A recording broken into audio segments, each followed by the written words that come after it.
Nós estamos estudando o Evangelho de Mateus. Hoje vamos ler o capítulo 2 de Mateus. Hoje eu quero ler o capítulo todo e quero meditar aqui com os irmãos sobre como você responde ao chamado de Cristo Jesus na sua vida. Como você responde a isso que Cristo te chama a viver, a isso que Cristo te chama a cumprir na sua vida e na sua existência. Vamos abrir Evangelho de Mateus, capítulo 2, vamos ler a palavra do Senhor.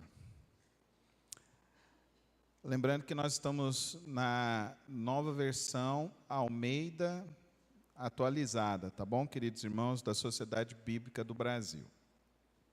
Tendo Jesus nascido em Belém da Judéia, nos dias do rei Herodes, eis que vieram uns magos do Oriente a Jerusalém e perguntavam: onde está o recém-nascido rei dos judeus? Porque vimos a sua estrela no Oriente e viemos para adorá-lo. Ao ouvir isso, o rei Herodes ficou alarmado e com ele toda Jerusalém. Então Herodes convocou todos os principais sacerdotes e escribas do povo e lhes perguntou: onde o Cristo deveria nascer? Eles responderam: em Belém da Judéia, porque assim está escrito por meio do profeta. E você, Belém, terra de Judá, de modo nenhum é a menor entre as principais de Judá, porque de você sairá o guia que apacentará o meu povo Israel. Com isso, Herodes, tendo chamado os magos para uma reunião secreta, perguntou-lhes sobre o tempo exato em que a estrela havia aparecido. E enviando-os a Belém, disse-lhes: vão e busquem informações precisas a respeito do menino, e quando o tiverem encontrado, avisem-me, para eu também ir adorá-lo. Depois de ouvirem o rei, os magos partiram, e eis que a estrela que viram do Oriente ia adiante deles, até que, chegando, parou sobre onde o menino estava. E vendo eles a estrela, alegraram-se com grande e intenso júbilo. Entrando na casa, viram um menino com Maria, sua mãe, prostrando-se, o adoraram, e abrindo os seus tesouros, entregaram suas ofertas, ouro, incenso e mirra. E tendo sido avisados por Deus em sonho para não voltarem à presença de Herodes, os magos seguiram por outro caminho para a sua terra. Depois que os magos foram embora, um anjo do Senhor apareceu em sonho a José e disse: levante-se, tome o menino e a sua mãe e fuja para o Egito. Fique por lá até que eu avise você, porque Herodes há de procurar o menino para matá-lo.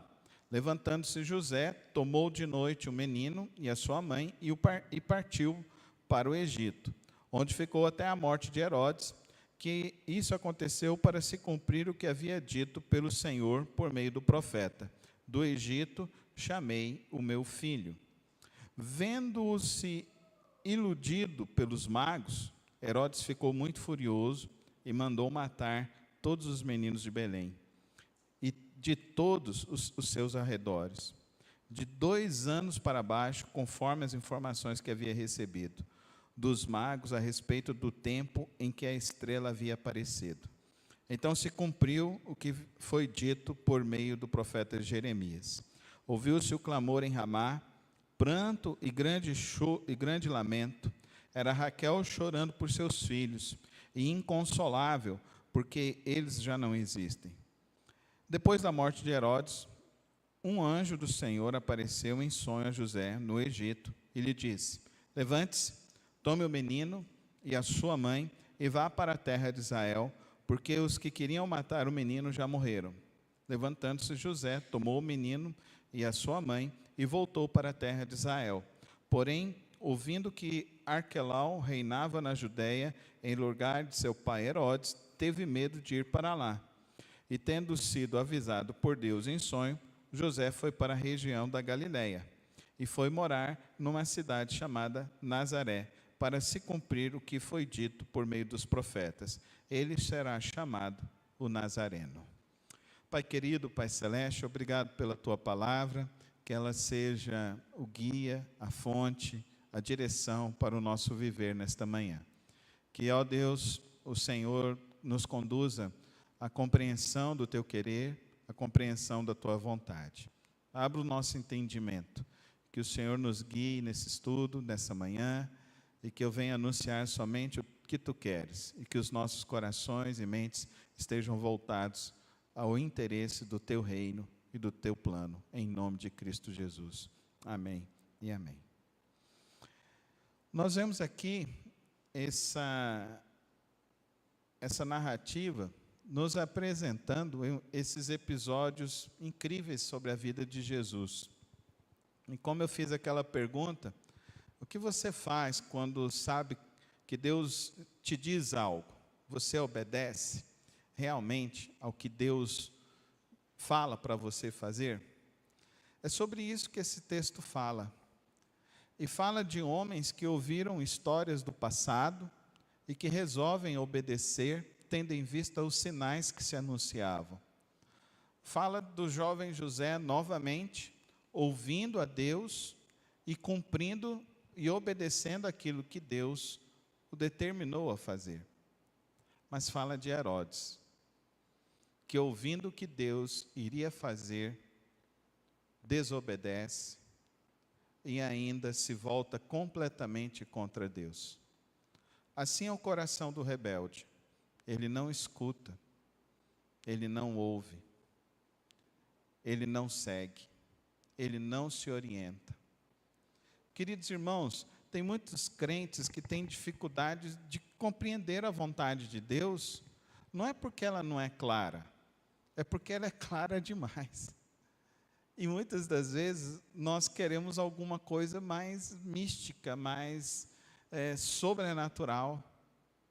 E deveríamos simplesmente entender que a vontade de Deus é clara, ela é óbvia. Nesse texto que nós estamos lendo nesta manhã, está justamente nos mostrando o quanto que muitas das vezes, ao invés de nós desejarmos adorar a Deus e obedecer a Deus, muitas vezes nós rejeitamos e desobedecemos o plano de Deus.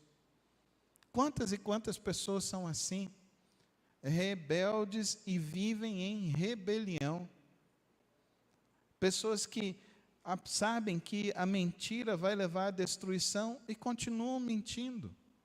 Tem pessoas que têm compulsão por mentira.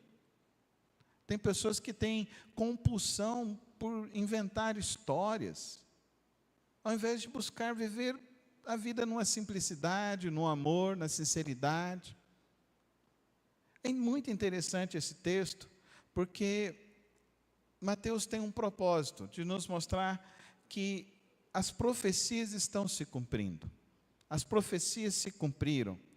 E é isso que ele nos mostra, dizendo aqui, logo no verso 6, quando ele relata a profecia de Miqueias 5:2. E você, Belém, terá de Judá, de modo nenhum é a menor entre as cidades de Judá, porque de você sairá o guia, que apacentará o meu povo Israel. Então aqui está de uma maneira muito clara, muito precisa, que aquilo que Deus pretendia fazer já estava claro. Então era seguir, era ouvir, era obedecer. Mas as pessoas não obedeciam, não seguiam, desobedeciam à vontade de Deus. Uma coisa interessante é a visita desses magos, ou reis do Oriente. E aqui, eu e você precisamos gastar um pouquinho mais de tempo. Nós precisamos observar o que está acontecendo na história da humanidade e entendermos o quanto que Deus está no controle de todas as coisas. E, inclusive, Deus, Ele governa todas as nações, todas elas. Deus castigou o povo de Israel por meio da Babilônia, quando Nabucodonosor escraviza o povo de Israel. E ali, então, ele leva os jovens, e os jovens vão para a Babilônia. Então, ali nós temos um período de uma profecia que acontece em Isaías, no capítulo 7, verso 14, que nos diz que viria Cristo Jesus. E a profecia está 700 anos antes do texto de Mateus capítulo 2. Nós vamos ver depois uma profecia reafirmando a profecia de Isaías, que é uma profecia de 600 anos antes de Cristo, por Daniel, que está ali no capítulo 9, nos falando também dessa profecia que está se cumprindo. Nós temos a profecia lá em Isaías, no capítulo 60, e olha que interessante.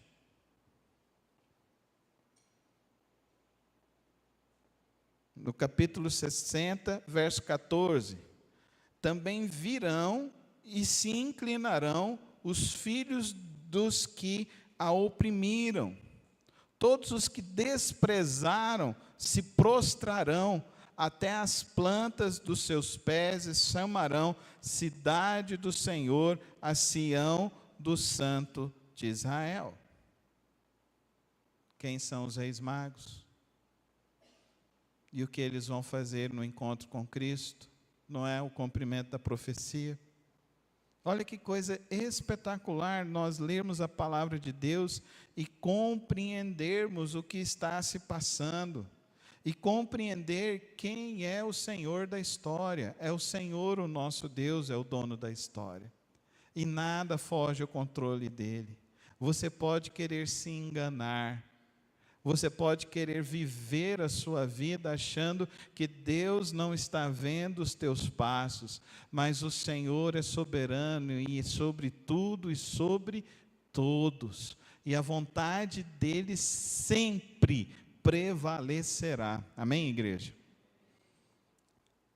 Mateus capítulo 2, nós estamos vendo um demonstrar o quanto que Deus já estava preparando a história com esses homens do passado. Isaías, Daniel, Jeremias, esses homens, eles fundaram uma escola. Vocês se lembram que aqueles homens que acusaram Daniel, depois eles foram colocados lá dentro da cova dos leões e foram mortos. Mas ali, naquele relato, nos fala que Daniel ficou tão importante e ele passou por 4 grandes reis: Nabucodonosor, Belsazar, Ciro e depois o filho de Ciro. Por 4 grandes reis, 2 reis babilônicos, 2 reis persas. E Daniel se torna então um ícone na história dessas nações. Porque Daniel resolveu obedecer. Fala comigo, obediência. Obediência, querido irmão. Nós precisamos obedecer em todo o tempo, em todos os lugares. Nós precisamos aprender que nós servimos a um único e verdadeiro Deus, soberano sobre tudo e sobre todos. Agora, algo que é interessante, eles querem ir encontrar o menino, verso 8, e no verso 8 fala assim, verso 2, onde está o recém-nascido rei dos judeus, porque vimos a sua estrela do oriente e viemos para adorá-lo. Aí, olha que interessante isso, Herodes fala para eles agora, verso 8, e enviando-os a Belém, disse-lhes, vão e busquem informações precisas a respeito do menino, e quando tiverem encontrado, avisem-me, para eu também ir adorá-lo. Agora Herodes está falando, eu quero ir adorar, só que Herodes, o coração dele é um coração mau, um coração em rebelião, um coração luciferiano, que está longe de Cristo e maquina coisas contra o propósito de Cristo. E olha que interessante, ele fala, para que eu vá lá também adorá-lo. Os magos falam que querem ir lá diante de Cristo para adorá-lo. Você veio nessa igreja hoje para adorar a Deus? Ou você veio nessa igreja aqui porque você quer uma bênção? Dá para você entender a diferença?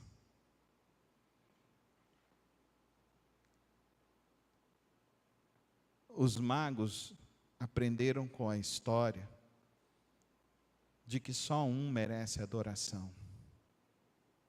Só um é digno de adoração. Eles atravessaram aqui pelo menos 5 nações para ir adorá-lo.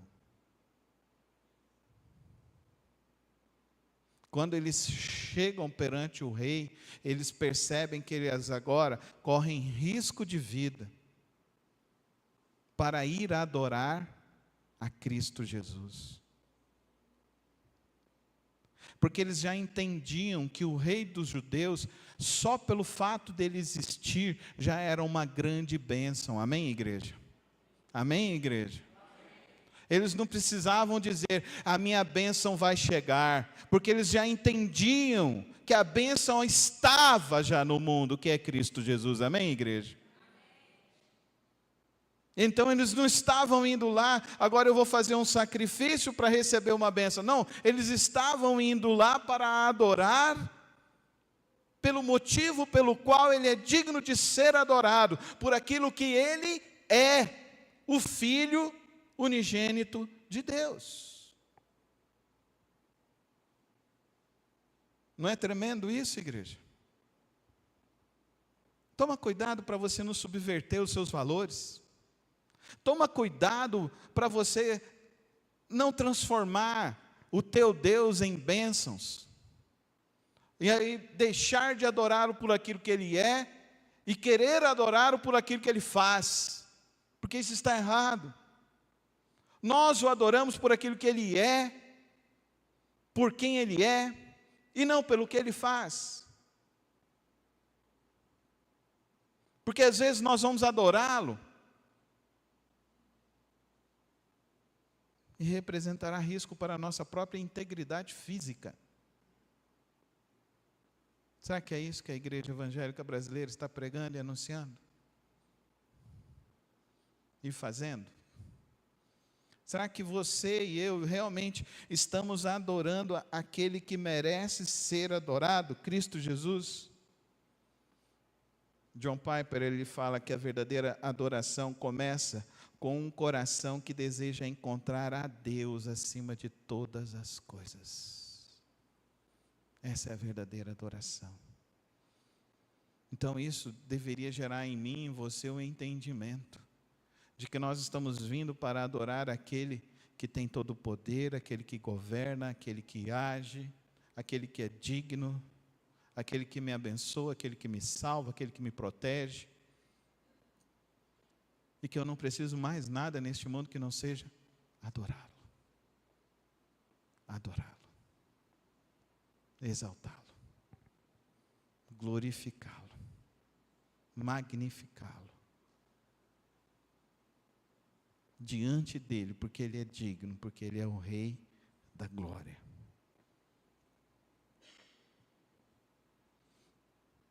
Agora, o grande problema nosso é nós rejeitarmos ele, como Herodes o rejeita.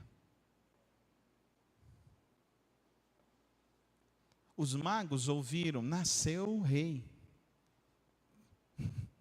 Olha o que Herodes faz, né? Olha que expressão, verso 3. Ao ouvir isso, o rei Herodes ficou alarmado, e com ele toda Jerusalém. Todos que estavam no palácio de Herodes ficaram alarmados. Herodes vai, consulta todos os que estão ali e perguntam, mas o que está acontecendo? Que história é essa? Como que pode isso acontecer? Por que vocês não estão me dizendo?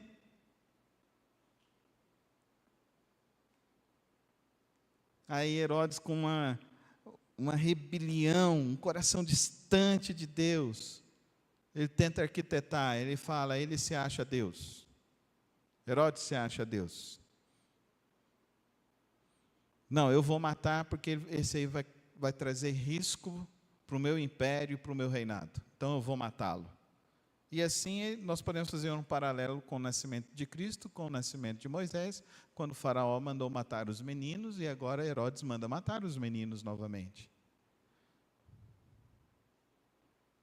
Quero fazer um paralelo além, com os nossos dias, com as leis que autorizam a morte das crianças dentro dos ventres, do aborto.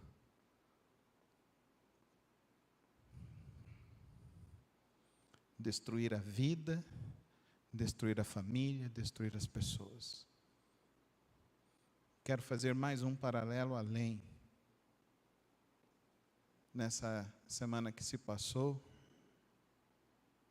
as fotos, os vídeos do carnaval, da afronta contra Deus, da afronta contra a vida. Eles não falam a quantidade mais de pessoas que morreram na estrada. Vocês se lembram que antes falavam? Eles não falaram. Eles não falam a quantidade de mulheres que foram mortas, estupradas. Crimes bárbaros. Decepar a cabeça de uma menina de 17 anos. Crimes bárbaros e hediondos, onde as autoridades que não adoram a Deus e não servem a Deus estão praticando os mesmos crimes que Herodes praticou em rebelião contra Deus, em pleno século 21. Nós, como igreja, precisamos entender, queridos irmãos, que nós precisamos nos submeter a Deus e não viver em rebelião ao Senhor. O professor Carson, ele diz, o coração humano, em sua rebelião natural, resiste a qualquer soberano além de si mesmo. Então a rebelião me faz me afastar de Deus. A rebelião me faz não querer estar no meio da comunhão do povo de Deus. Não é porque você achou um compromisso, não, querido, isso é o teu estado anticristão. Isso é o teu coração não convertido e rendido a Cristo.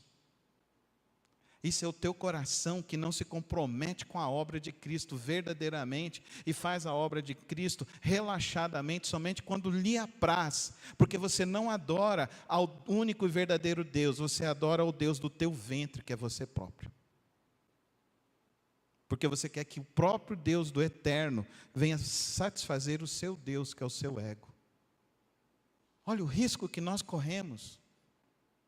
Olha o risco que nós corremos. Presta atenção. Eles largaram tudo e caminharam até chegarem e encontrar-se com Cristo Jesus. A verdadeira adoração sempre resultará em uma obediência. E a obediência é uma fé ativa. Uma fé ativa a Deus.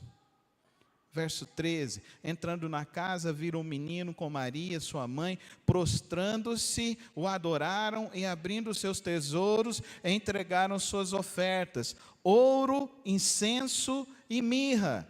Olha que coisa interessante.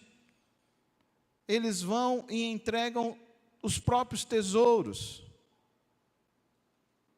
Ouro, porque eles reconhecem que ele faz parte da realeza. Incenso, porque eles reconhecem que é um Deus. Mirra, porque eles sabem que está diante dele a vida e a morte. Porque quando alguém morria, se passava a mirra como unguento para que aquele corpo então fosse preparado para ser então sepultado. Mas nós temos ainda mais um evento, nós temos uma estrela que acompanha e nos mostra para estes homens, é um sinal que aparece no céu, e esses homens resolvem então seguir a Deus e obedecer a Deus e adorar a Deus, porque os sinais se mostram de que Deus precisa ser adorado.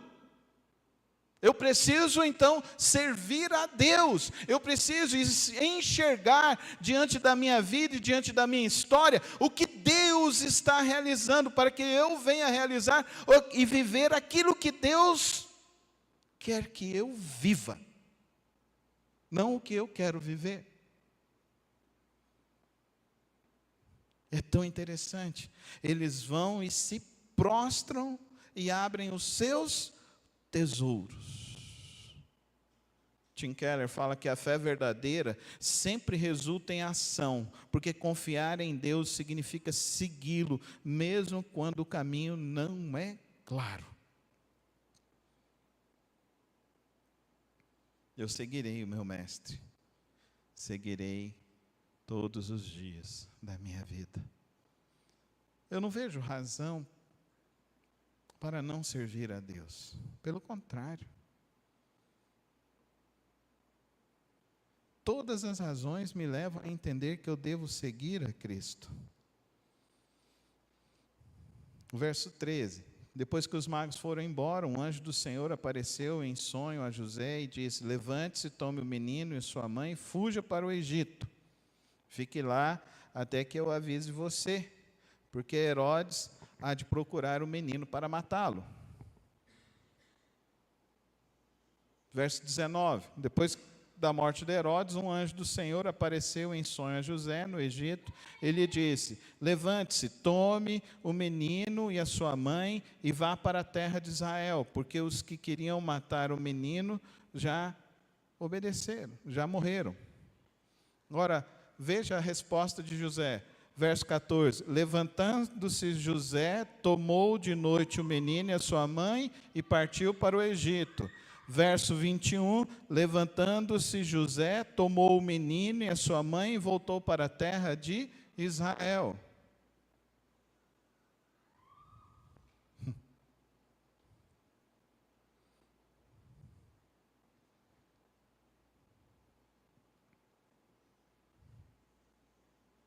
É assim na sua vida? Você ouve a Deus, você levanta e obedece a Deus? É assim na tua casa? É assim nos teus negócios? Você se submete ao único e verdadeiro Deus? Fala comigo, obediência é fé ativa. Não é crença. Não é eu creio. Então, se você crê, você faz. Amém? Se você crê, você vai. Se você crê, você o adora. Se você crê, você o obedece.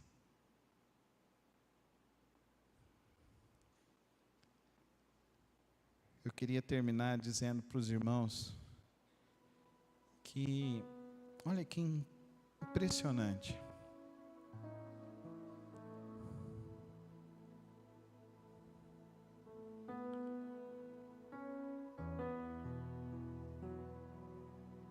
Verso 21. Levantando-se José, tomou o menino e a sua mãe e voltou para a terra de Israel. Porém, ouvindo que Arquelau reinava na Judéia em lugar de seu pai, Herodes, teve medo de ir para lá. E tendo sido avisado por Deus em sonho, José foi para a região da Galiléia.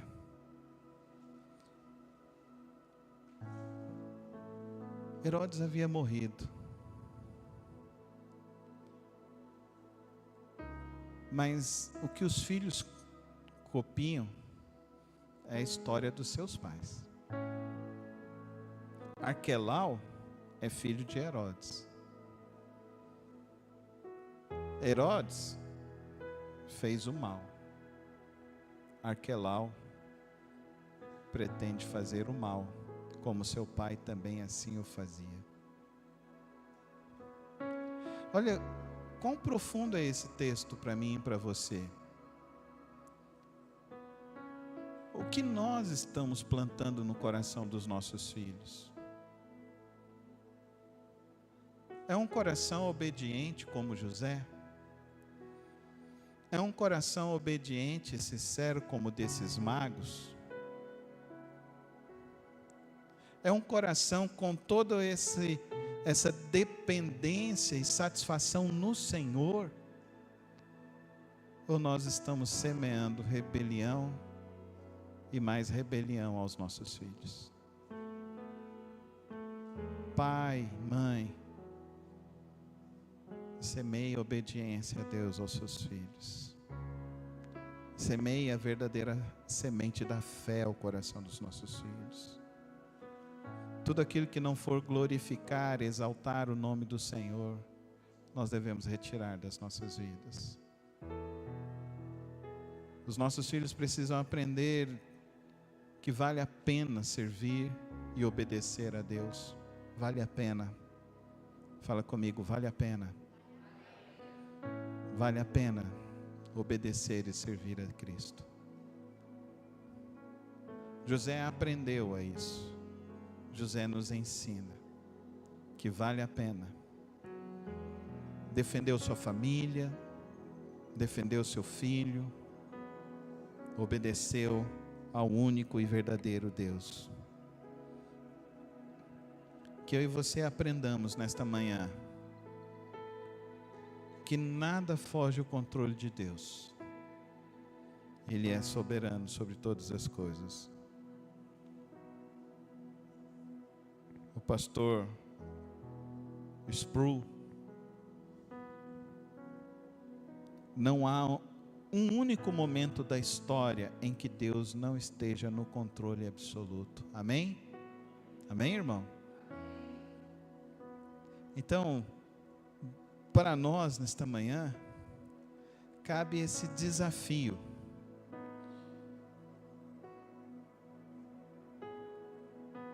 De como eu estou respondendo o chamado de Cristo.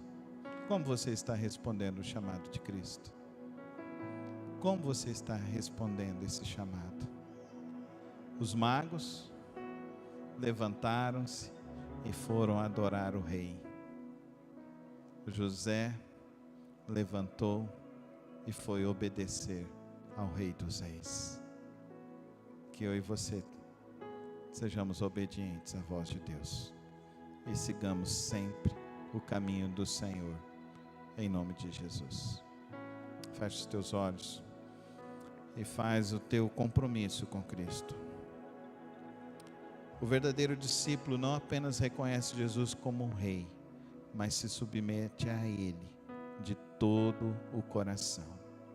Não mede esforços, mas se compromete. Esses homens foram diante de Cristo, reconhecer que Ele era o Rei, a promessa do Deus vivo. Que eu e você sejamos assim como eles, obedientes a Ele, e o adoremos por aquilo que Ele é, todos os dias de nossas vidas. Pai querido, Pai celeste, nesta manhã, ó Deus, a Tua palavra nos traz esse desafio da verdadeira adoração, da verdadeira obediência, e de sermos verdadeiros semeadores, ó Deus, da fé e da confiança no Senhor. Que nós sejamos este exemplo, Pai. Que nós sejamos, ó Deus, o Teu povo, que Te ama de todo o coração e que Te serve com toda a alegria da vida. No precioso nome de Cristo Jesus. Amém e amém.